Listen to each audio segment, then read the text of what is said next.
Mark Carney vient tout juste de réaliser ce qu'on ne peut décrire que comme une démonstration stratégique magistrale. Il l'a fait sans feu d'artifice, sans coup de menton, sans demander la permission à qui que ce soit.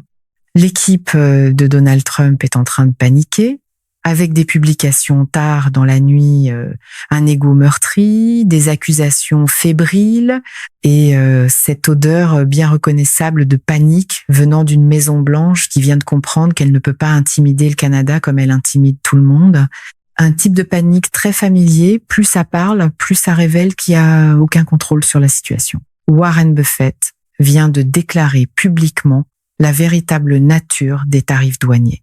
Les tarifs sont quelque chose avec lequel nous avons beaucoup d'expérience et ce sont dans une certaine mesure un acte de guerre. C'est Buffett, l'oracle d'Omaha, qui appelle les choses par leur nom. Quand un investisseur connu pour son calme parle de guerre, ce n'est plus une simple question de slogan. Depuis des mois, Trump essaie d'utiliser les tarifs comme un levier pour arracher des concessions, de la soumission et de l'obéissance à un pays qui est le plus proche partenaire commercial des États-Unis, son voisin le plus proche et son partenaire de chaîne d'approvisionnement le plus intégré depuis des générations. Le Canada a fait quelque chose qui semblait presque poli.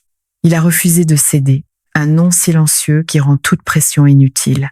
Ce n'est pas une autre crise de colère de Trump qui brûle pendant 12 heures avant de disparaître. Cette fois, la crise n'est pas l'histoire. La réaction est l'histoire. Au moment où Trump a décidé de faire exploser les négociations commerciales avec le Canada à cause d'une publicité télévisée, et non d'un contenu politique ou de termes de négociation, il a exposé la faiblesse centrale de son plan tarifaire. Cela ne fonctionne que si l'autre partie le considère comme rationnel. Le Canada, clairement, ne le considère plus comme tel, et quand l'autre partie ne croit plus à la rationalité, toute stratégie de pression s'effondre. Au lieu de se précipiter à Washington, de paniquer ou d'agir comme un petit pays sous pression, Carney et le Canada ont discrètement changé toute la configuration. Trump n'a même pas vu le mouvement en temps réel. Un coup qui ne se comprend qu'après coup, quand il est déjà trop tard. Ce n'était pas un simple retard procédural, ni une déclaration symbolique. Le Canada a construit les conditions pour dire, sans trembler, que les négociations reprendront quand cela lui conviendra. La stratégie n'était ni la colère, ni la soumission. C'était un repositionnement. Tout le modèle de Trump repose sur l'idée que l'autre partie n'a pas d'option et il a complètement mal interprété cela. Un modèle qui ne fonctionne que si l'autre accepte de jouer le rôle du plus faible, ce qui n'est plus le cas. Carney a fait baisser la tension publiquement, avec un ton mesuré et un langage calme pour rassurer les marchés et les alliés.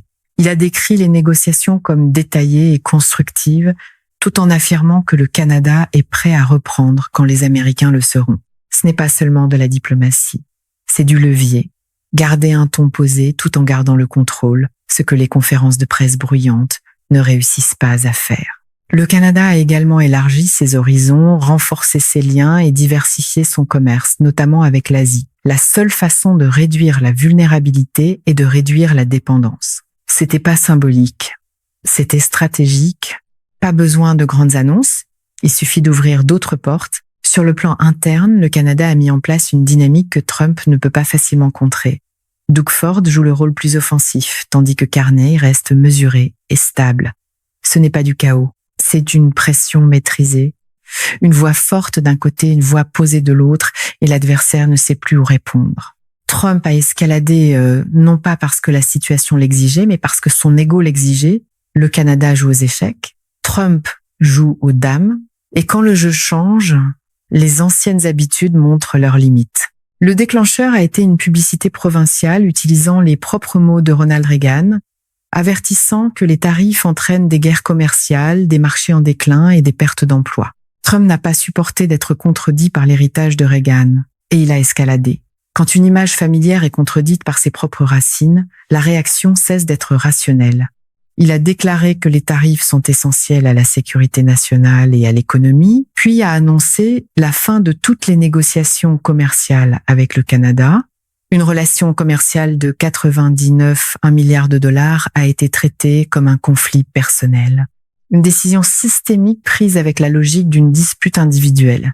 La justification n'était ni une clause violée, ni un préjudice mesurable. C'était une publicité. un motif trop faible pour cacher la vraie cause. L'ampleur est essentielle. Les échanges de biens et services entre les États-Unis et le Canada ont totalisé environ 1 milliard de dollars en 2024. C'est pas marginal. C'est central pour l'industrie, l'énergie, l'alimentation et l'emploi en Amérique du Nord. Un chiffre qui peut pas être géré comme un simple message en ligne. Qualifier la publicité de frauduleuse et le comportement du Canada d'inacceptable révèle la vraie dynamique. Ce n'est pas une politique, c'est une punition pour un embarras. Transformer un malaise en décision politique, les tarifs fonctionnent comme une taxe et ce sont les gens ordinaires qui paient. Buffett l'a clairement dit. Et la facture n'est jamais envoyée à celui qui décide. La dépendance du Canada envers les États-Unis est réelle, mais c'est précisément pourquoi sa stratégie de diversification est puissante. Une fois que des alternatives existent, la dépendance ne revient pas facilement. Quand il y a des options, personne ne veut redevenir dépendant.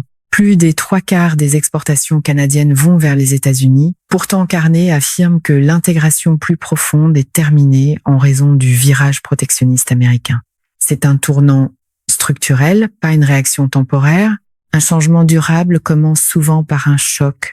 Les conséquences sont concrètes. Des tarifs de 25% sur l'automobile pourraient augmenter les coûts de 108 milliards de dollars pour les constructeurs américains en 2025. Les pièces importées pourraient ajouter près de 5 000 dollars par véhicule et les voitures importées environ 8 600 dollars.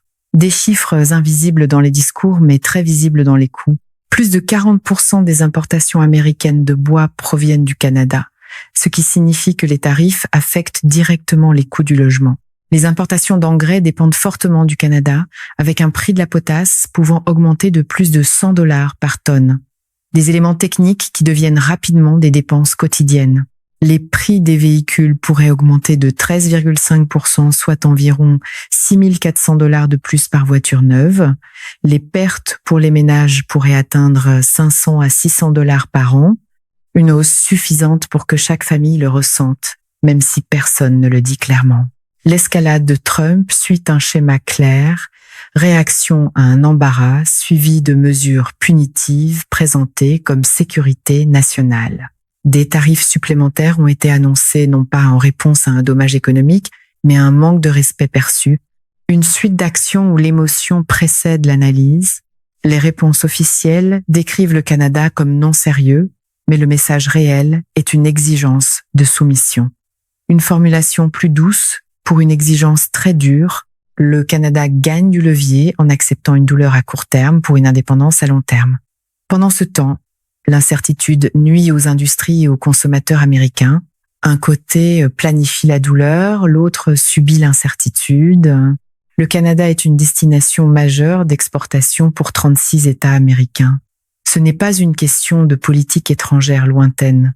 Cela touche directement les économies locales. Une relation dont l'impact dépasse tous les slogans. Pour les Canadiens, le message est clair. Les États-Unis ne peuvent pas être considérés comme un partenaire stable lorsque les décisions reposent sur des réactions personnelles. La stabilité ne peut pas dépendre de l'humeur. Mettre fin aux négociations à cause d'une publicité n'est pas de la sécurité nationale, c'est de l'ego. Une notion de sécurité redéfinie de manière très personnelle. L'Ontario a suspendu la campagne après avoir atteint son objectif, exposer les contradictions du discours de Trump, un petit recul après un effet déjà obtenu. Le calendrier se concentre désormais sur la révision de l'accord Canada-États-Unis-Mexique, prévu pour le 1er juillet 2026, un moment clé pour l'intégration économique nord-américaine. Une échéance où toutes les décisions seront mises à l'épreuve. La situation révèle une rupture plus profonde.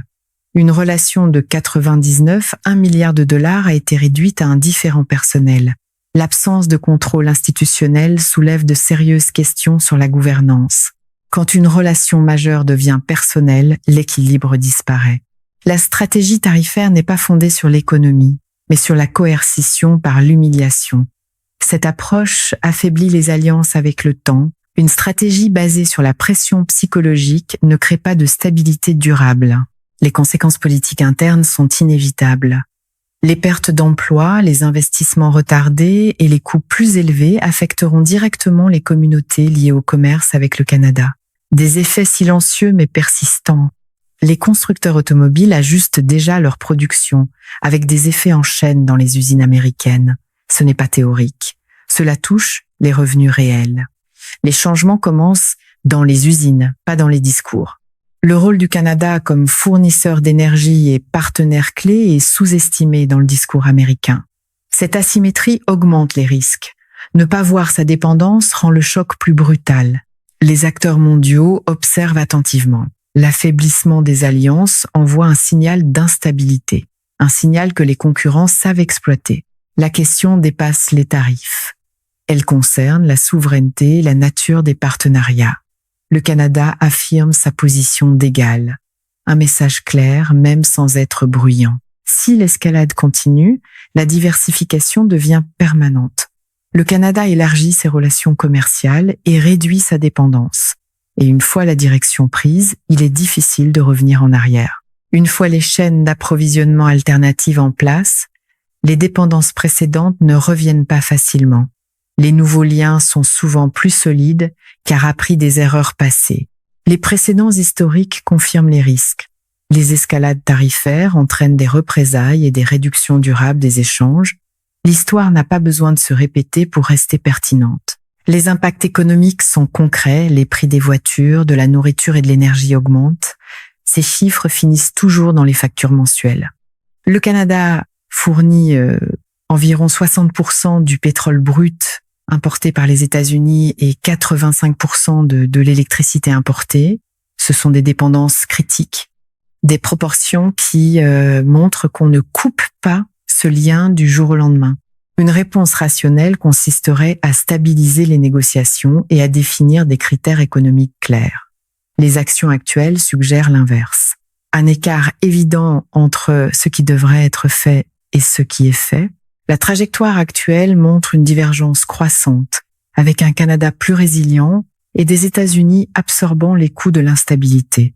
Deux directions qui s'éloignent progressivement, la leçon est claire. Les pays qui diversifient leurs options réduisent leur vulnérabilité.